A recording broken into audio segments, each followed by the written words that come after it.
दो चप्पलों को बांधकर यहां इस प्रकार रख दीजिए, आपका वैवाहिक जीवन कभी खराब नहीं होगा।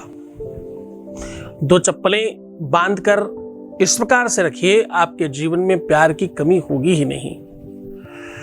दो चप्पलें बांध कर रख दीजिए, कभी भी प्यार में कोई अलग नहीं होगा, रिश्तों में कोई अलग नहीं होगा। दो चप्पलें बांधकर इस प्रकार यहां रखने से आपके वैवाहिक जीवन में मधुरता आती है। दो चप्पलें यहां बांध कर रखने से आपका तलाक रुक जाता है। दो चप्पलें यहां बांध कर रखने से आपका टूटा हुआ रिश्ता जुड़ जाता है। दो चप्पलें यहां बांध कर रखने से आपका परिवार हमेशा के लिए एक रहता है। दो चप्पलें यहां बांध कर रखने से आपका पार्टनर, आपका लवर, आपका प्रेमी, आपकी प्रेमिका हमेशा के लिए आपका हो जाता है।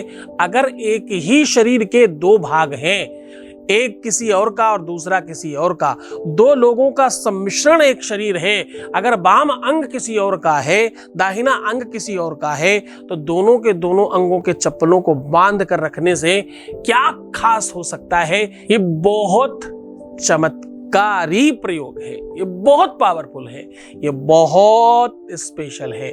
बहुत ध्यान से करिएगा, जान लीजिए पूरा विश्लेषण।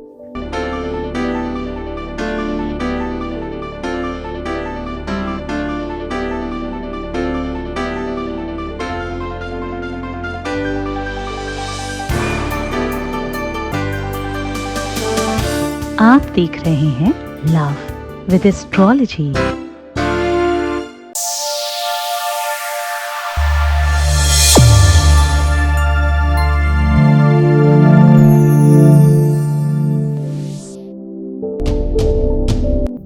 नमस्कार, मैं हूं आचार्य सतीश अवस्थी, आपका बहुत स्वागत करता हूं लव विद एस्ट्रोलॉजी में। लव विद एस्ट्रोलॉजी में आपके अपने जीवन में प्यार भरा जाता है। आपके रिश्तों को, आपके संबंधों को, आपके रिलेशनशिप को, आपकी पारिवारिक लाइफ को, दाम्पत्य लाइफ को, मैरिटल लाइफ को रिपेयर करके, सुरक्षित करके, सुव्यवस्थित करके आपके पक्ष में खड़ा किया जाता है। आपको जीवंत किया जाता है और घर परिवार बचाया जाता है। ये काम पिछले 20 सालों से हो रहा है और अभी तक 20 सालों में लाभान्वित होने वालों की संख्या क्लोज टू 21 लाख हो चुकी है। यहाँ का सक्सेस रेट, जो लोग आते हैं उसमें से कितनों का काम हो जाता है? 2, 4, 5%, 10%, 15%, 20% नहीं है। यहाँ का सक्सेस रेट है 95% प्लस, और ये निरंतर जारी रखा गया है। ये व्यवस्था, ये सिस्टम निरंतर जारी है। इतनी संख्या में, इतनी ज्यादा बड़ी संख्या में लोग लाभान्वित कैसे होते हैं? क्योंकि यहाँ गीता, वेद, पुराण, शास्त्र, उपनिषद, बड़े बड़े ग्रंथों का, पुराणों का रिसर्च करके आपको उपाय बताया जाता है। रोज बहुत बड़ी संख्या में लोग लाभान्वित हो रहे हैं इसी वजह से। यहां पर रिसर्च करने वालों की संख्या 4000 से ज्यादा है। हम अलग अलग भाषा में काम कर रहे हैं, तमिल, तेलुगु, कन्नड़, मराठी, गुजराती, मलयालम, यहां तक कि भोजपुरी, बिहारी, उड़िया, मद्रासी, ऐसी कोई भाषा नहीं है भारतवर्ष की जिस भाषा में हम लोग काम नहीं कर रहे हैं। चाहे वो बंगाली हो, उड़ीसा हो, आसामिस्ट हो, कोई भी भाषा हो, हम हर भाषा में काम कर रहे हैं।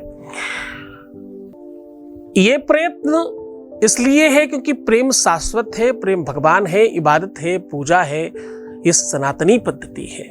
प्रेम के अभाव में झगड़ों का, संकटों का, मुसीबतों का प्रभाव होता है। प्रेम के अभाव में घर में विस्फोट का प्रभाव होता है। झगड़े, अलग होना, दूर होना, तलाक होना, रिश्ते खराब होना, संबंध बिछुड़ जाना, दो आपस में प्यार करने वाले अलग हो जाना, ये सब प्रेम के अभाव में होता है। भाई भाई अलग हो जाते हैं, माता पिता अलग हो जाते हैं, पिता और पुत्र अलग हो जाते हैं, माता बेटी अलग हो जाते हैं, जो कोई भी ऐसा रिश्ता, सब अलग हो जाते हैं। कब? प्रेम के अभाव में। भगवान राम से लक्ष्मण और भरत कोई कई हजार साल छोटे नहीं थे, कुछ मिनट का फर्क था। उसके बावजूद भी प्रेम का प्रभाव देखिए। रामायण को प्रेम ग्रंथ कहा जाना चाहिए। प्रभाव देखिए प्रेम का। संपत्ति लेने के लिए झगड़ा नहीं है, संपत्ति देने के लिए झगड़ा है। वो कहते तुम ले लो, वो कहते तुम ले लो। आज तो सिर्फ एक दीवार टेढ़ी हो गई जरा सी, इस पर सुप्रीम कोर्ट तक खींच के ले जाता है दूसरा भाई दूसरे भाई को। ₹1000 एक्स्ट्रा किसी ने ले लिया, उस पर कत्ल हो जाते। यह है अभाव प्रेम का। प्रेम का अभाव ही है जिस वजह से माता पिता अनाथ आश्रमों में पले बड़े हैं, पड़े हुए हैं, कोई नहीं पूछने वाला उनको। प्रेम का अभाव ही है जिन घरों में माँ बाप कूट कर पीटे जाते हैं। प्रेम का अभाव ही है जिन घरों में सिर्फ द्वंद्व होता है। यह सब प्रेम के प्रभाव से ठीक हो सकता है, इसलिए यह प्लेटफॉर्म काम करता है। आज हम कह रहे हैं 2 चप्पलों को बांध कर रखने से आपके दाम्पतिक जीवन में, मैरिटल लाइफ में, रिलेशनशिप लाइफ में मधुरता बढ़ती है। कभी अलग नहीं हो सकते, हमेशा के लिए एक हो जाएंगे। बीच में आ रहे व्यक्ति का सर्वनाश होगा। आपके रिश्तों को बनाए रखने में इसमें बहुत सारा बल मिलता है। ये अपने आप में तंत्र मंत्र यंत्र तीनों का समूह और तीनों का सम्मिश्रण है। पूरी की पूरी दुनिया में ऐसा कोई भी देवी देवता नहीं है जिसने प्रेम विवाह नहीं किया हो। सबने प्रेम विवाह किया, चाहे भगवान शिव हो, माता पार्वती के साथ उन्होंने प्रेम विवाह किया। माता पार्वती ने बहुत पूजा पाठ यज्ञ करके शिव को पाया। चाहे माता सीता हो, भगवान राम को उन्होंने बड़ी इबादत और साधना के बाद पाया। रुक्मिणी ने भी बहुत पूजा करी, तब भगवान कृष्ण मिले। जितने भी बार किसी ने प्रेम विवाह किया, उसने तपस्या की फिर पाया। और तुम अपने प्यार को एवं ही पाल लेना चाहते हो। 4 दिन बात नहीं हुई, तुम बड़बड़ा गए, इतने में ही परेशान हो गए। प्रेम साधना है, इबादत है। प्यार को तो किसी भी सूरत में बदनाम नहीं किया जा सकता। प्यार को तो किसी भी सूरत में अपने से दूर नहीं किया जा सकता। और एक खास बात, तुम अपने ऊपर जब कोई कष्ट करते हो, यानी सोना नहीं, खाना नहीं, पीना नहीं, अच्छे से नहीं रहना, नेगेटिव थिंकिंग रखना, उल्टे सीधे विचार लाना, नकारात्मक हो जाना, डिप्रेशन के मरीज हो जाना और अपना बिल्कुल ख्याल नहीं रखना, प्यार की सबसे खराब अवस्था है ये। अगर आप ऐसा करते हो तो इसका मतलब इमीडिएटली कंफर्म हो जाता है कि तुम्हें तो प्यार मिलना ही नहीं है। क्यों नहीं मिलना? क्योंकि तुम ये चाहते ही नहीं हो कि तुम्हें प्यार मिले। तुम्हारा शरीर, तुम्हारी हर एक चीज किसी और की है, तुम उसे बर्बाद कर रहे हो, यानी तुम्हें वो चीज देनी ही नहीं चाहिए थी। अगर तुम अपनी गाड़ी, अपना कोई सामान किसी को मांगे दे दो, किसी को उधार दे दो, तो आप क्या चाहोगे कि वो जब वापस करे तो बहुत परफेक्टली वापस करे, ताकि दोबारा फिर मन करे उसको देने का, है ना? यहां तो उससे कहीं बड़ी बात है उधार देने से, और तुम बर्बाद कर रहे हो, हाँ, नष्ट कर रहे हो। कौन सी ऐसी किताब में लिखा है दुनिया में कि कोई भी दुख और दुखी होकर के ठीक हो सकता है? हाँ, दुखी होने से तुम अपने 80% दिमाग की सत्यानाशी तो कर सकते हो, यानी 20% के माइंड से आप काम करना शुरू करोगे और तुम फेल ही हो जाओगे। फिर तुम्हारी लड़ाई 100% दिमाग वालों से होगी और तुम 20% लेके जाओगे तो फेल हो गए, आओगे, हार के ही आओगे ना। समस्याग्रस्त व्यक्ति, दुखी व्यक्ति, परेशान व्यक्ति अपने दिमाग को खराब कर लेता है, इसलिए वो कभी भी उससे बाहर नहीं आ पाता और उससे गलत निर्णय होते हैं, वो गलत रास्तों पर जाता है, गलत चीजें उसको समझ में आ जाती हैं, क्योंकि उसका दिमाग अपना काम नहीं कर रहा होता। हाँ, असंभवम हे मृगस्य जन्म तथापि रामो लुलुभे मृगाया प्रायः समापन्न विपत्ति काले धियोर्पि पुंसा मलनी भवन्ति। असंभव है सोने का मृग होना, फिर भी क्योंकि आपत्ति आनी है, सीता का हरण होना है, इसलिए 80% दिमाग पहले ही खराब हो गया और कुछ नहीं समझ में आया। अपने माइंड को स्वस्थ रखो, सकारात्मक चिंतन करो, खुश रहने की कोशिश करो। दुखी होकर के दुख को हराया नहीं जा सकता, सुखी होकर के, खुश होकर के, हंस के, मुस्कुरा के दुख को काटा जा सकता है। दुख और दुख कभी भी छोटा और बड़ा नहीं होता। बड़ी बात कह रहा हूं, गंभीरता से समझना। स्किप करके देखने वालों को कहूं, बहुत बार कहा ये वीडियो उनके लिए नहीं है, कृपया मत देखा करिए साहब, कोई फर्क नहीं पड़ेगा, तुम टाइम खराब कर रहे हो अपना। हाँ, बहुत ध्यान से समझने की कोशिश करिएगा। दुख और सुख को जरा गंभीरता से समझो, ये बहुत महत्वपूर्ण विषय है।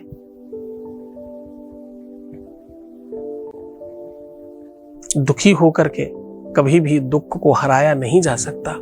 सुखी होकर के दुख को हराया जा सकता है, सुखी होकर के, प्रसन्न होकर, खुश होकर के दुख से जीता जा सकता है।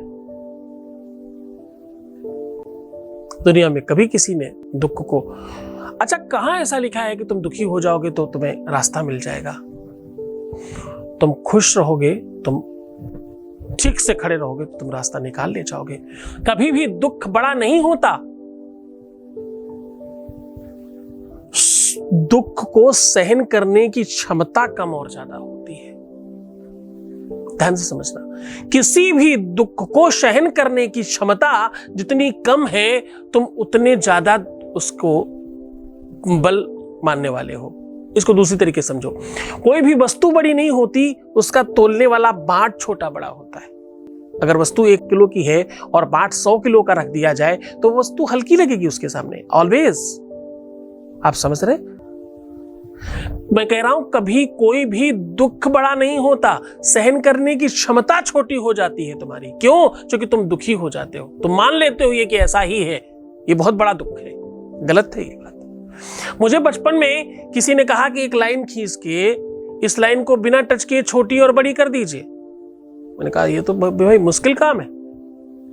फिर उन्होंने मुझे बताया भी, बोले हो सकता है इसी लाइन के बगल में एक और लाइन खींच दीजिए लंबी, तो ये उससे छोटी हो गई। इसी लाइन के आगे एक छोटी लाइन खींच दीजिए तो उससे बड़ी हो गई। कहने का अभिप्राय यह है कि तुम दुख को सहन करने की क्षमता बड़ी कर लो, दुख छोटा हो जाएगा, दुख नहीं लगेगा तुम्हें। सामान्य इंसान को कोई एक स्लैप कर दे, एक थप्पड़ मार दे तो उसे बड़ा पेल होगा, बहुत अजीब लगेगा। और किसी चोर को, किसी बदमाश को आप 10, 20, 50 भी मार दो तो उसके लिए रोज की बात है, उसको कुछ भी समझ नहीं आएगा। बात दोनों के लिए बहुत सिमिलर थी, एक मानता नहीं, एक मानता है, बस सीधी सी तो बात है। हाँ, समझने की कोशिश करना। तुम्हारा जीवन, तुमने बचपन से माता दुर्गा की पूजा की है, भगवान शिव की पूजा की है, विष्णु रामकृष्ण की पूजा की है तुमने। इनमें से कोई भी एक बताओ जिनके पास अस्त्र शस्त्र नहीं हो। तुम पूजा करते हो दुर्गा की, जिनका वाहन शेर है, और तुम मेमना और बकरी बन के घूम रहे हो, मेमे कर रहे हो। दुखी होकर के तुम जग जीत जाओगे। तुम्हारी इष्ट कहती है कि तुम शेर की सवारी करो। बाबा शिव बैल की सवारी नहीं करते, बड़ा ध्यान से समझना, तुम्हारा कंफ्यूजन है ये। बाबा शिव सांड की सवारी करते हैं, वो बैल जो छुट्टा छोड़ दिया गया हो, जो उदंड बैल हो, जो सड़कों पर घूमते हैं मोटे मोटे, उनकी बात है। वो बैल नहीं जो खेतों में बेचारा हल चला करके अपना शरीर तोड़ चुका है, नहीं, जो धमधूषण चंद हो चुका है, वो है भगवान शिव की सवारी। ध्यान से समझना। भगवान क्या कहता है तुम्हें? वो कहता है तुम शेर बनकर के जीवन जियो, दुखी होकर के नहीं। क्यों कहता है ऐसा? हमने बचपन में पढ़ा था, कटवाए न पादपो टेढ़े गए। पादप मतलब पेड़। कभी पेड़ टेढ़े मेढ़े पेड़ काटे जाते नहीं। कटवाए न पादप टेढ़े गए, सदा सीधे प्यारे चलाए गए।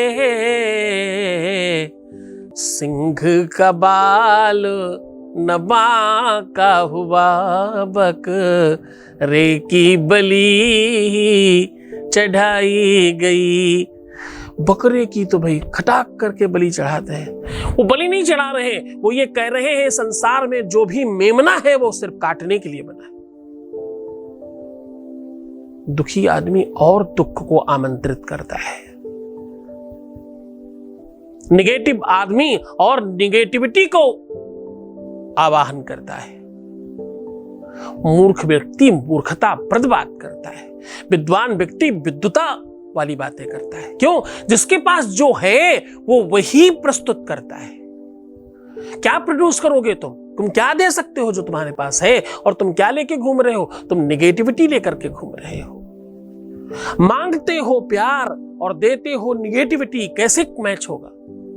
ट्रक का पहिया कार में नहीं लगता भाई, इतनी छोटी सी बात नहीं समझ आती। दाम्पतिक जीवन चलाना है तो तुम्हें बेहतर होना पड़ेगा। तुम्हारा युद्ध किसी खास चीज के साथ है। अब तुम वो व्यक्ति हो,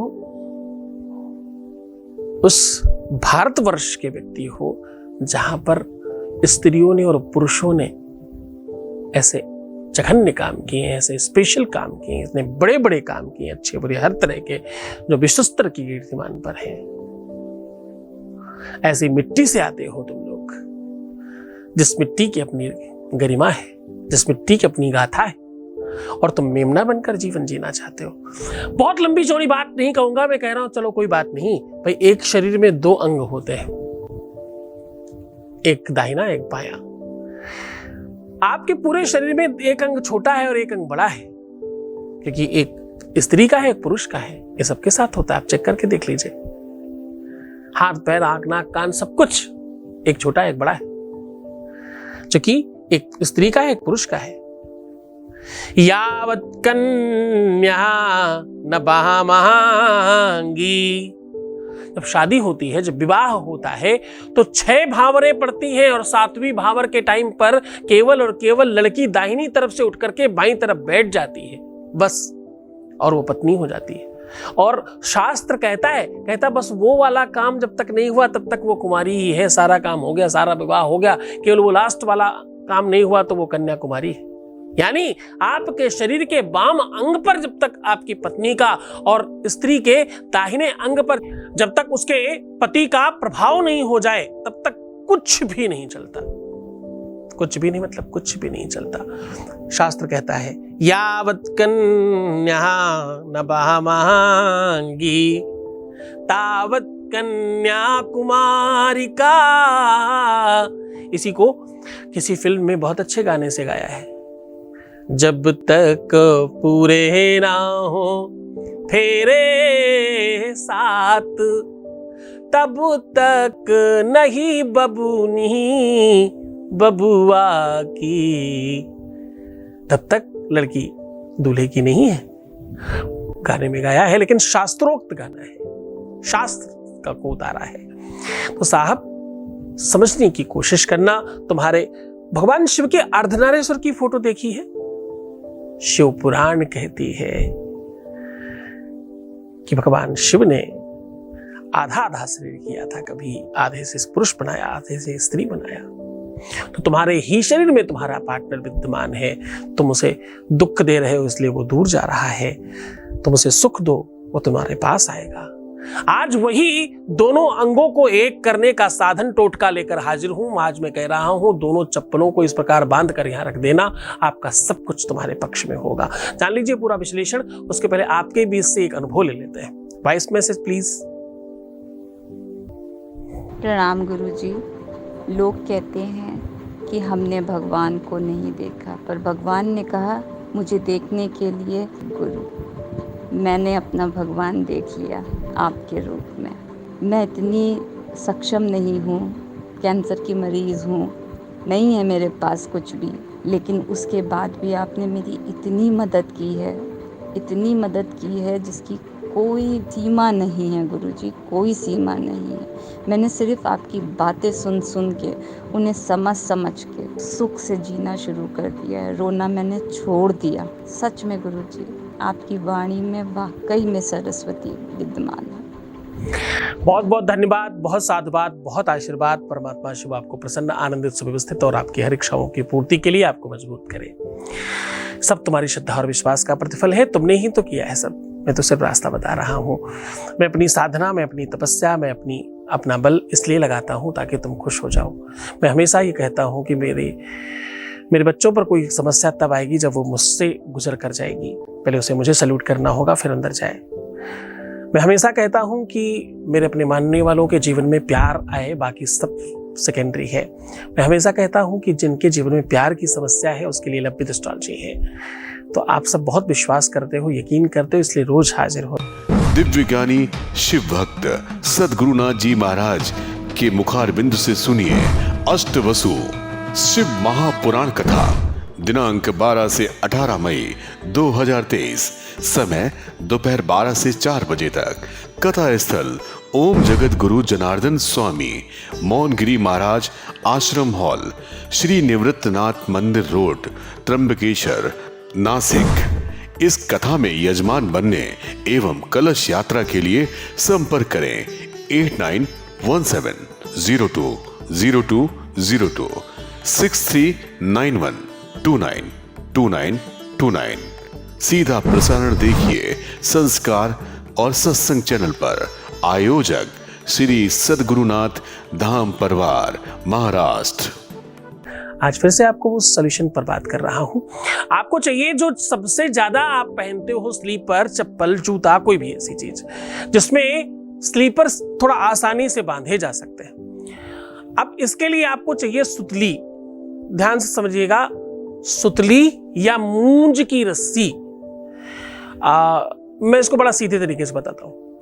जिस रस्सी से अंत्येष्टि बांधी जाती है उस रस्सी की जरूरत है इसमें, ठीक है। अब आपको करना यह है कि आपके चप्पल के आगे वाले भाग को और पीछे वाले भाग को खूब कस के बांध दीजिए। एक पहले ऊपर की ओर बांधिए, फिर नीचे की ओर बांधिए। 2 गांठ खूब तगड़ी लगाइएगा ऊपर नीचे की तरफ। और धृष्णम स्वाहा बोल बोल के आपको न किसी का नाम लेना है, न किसी का ग्राम लेना है, ना ही कुछ और बोलना है। बस इतना करने मात्र से उनको पता है क्या हो रहा है, क्या ठीक करना है। ग्रहों को सब मालूम होता है, ऊपर वाले को सब पता है। बस इतना करके इस चप्पल को उल्टा करके अपने बेडरूम में, अपने बेड के नीचे रख दीजिए। क्या करके? उल्टा करके। और तब तक रखे रहना जब तक ठीक नहीं हो जाए। बहुत समय नहीं लगेगा, कुछ क्षणों में ही प्रारंभ हो जाता है इसकी शक्ति का आगाज। बहुत मन से, बड़ी श्रद्धा, बहुत विश्वास से करना। तो मुस्कुराओ, सुंदर बनो। हर आधे घंटे में प्रणाम करके पानी पीना, अपना बहुत ख्याल रखना। निगेटिव होना, उल्टा सीधा सोचना, रोना, बिलकना, परेशान होना, प्रीवियस लाइफ बताना, ऐसी कितनी ही चीजें हैं जिसके लिए मैं मना करता हूँ। मान तो गए ही हो तुम। जो लोग नहीं मानते उनको भी मानना चाहिए। मानोगे तभी कुछ पाओगे। गुरु आदेश में अपनी बहुत पावर होती है। गुरु से बड़ा दुनिया में कुछ नहीं होता। दिव्य ज्ञानी शिव भक्त सद्गुरुनाथ जी महाराज के मुखार बिंदु से सुनिए अष्टवसु शिव महापुराण कथा। दिनांक 12 से 18 मई 2023, समय दोपहर 12 से 4 बजे तक। कथा स्थल ओम जगत गुरु जनार्दन स्वामी मौनगिरी महाराज आश्रम हॉल, श्री निवृत्तनाथ मंदिर रोड, त्र्यंबकेश्वर, नासिक। इस कथा में यजमान बनने एवं कलश यात्रा के लिए संपर्क करें 8917020202 6391292929। सीधा प्रसारण देखिए संस्कार और सत्संग चैनल पर। आयोजक श्री सद्गुरुनाथ धाम परिवार, महाराष्ट्र।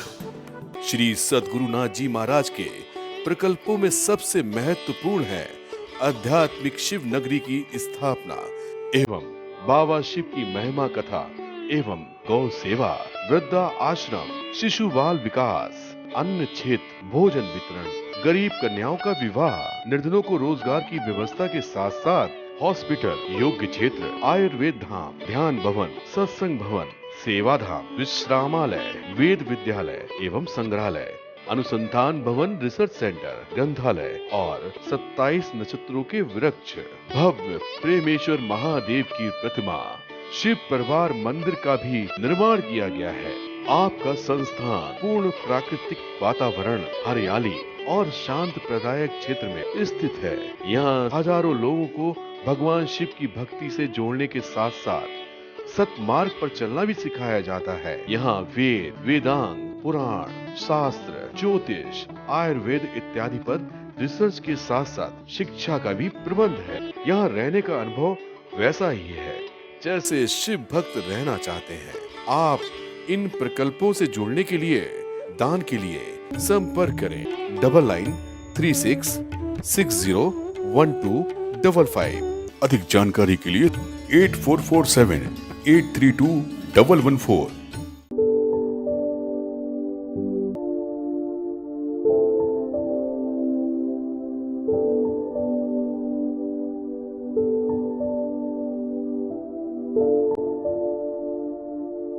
है।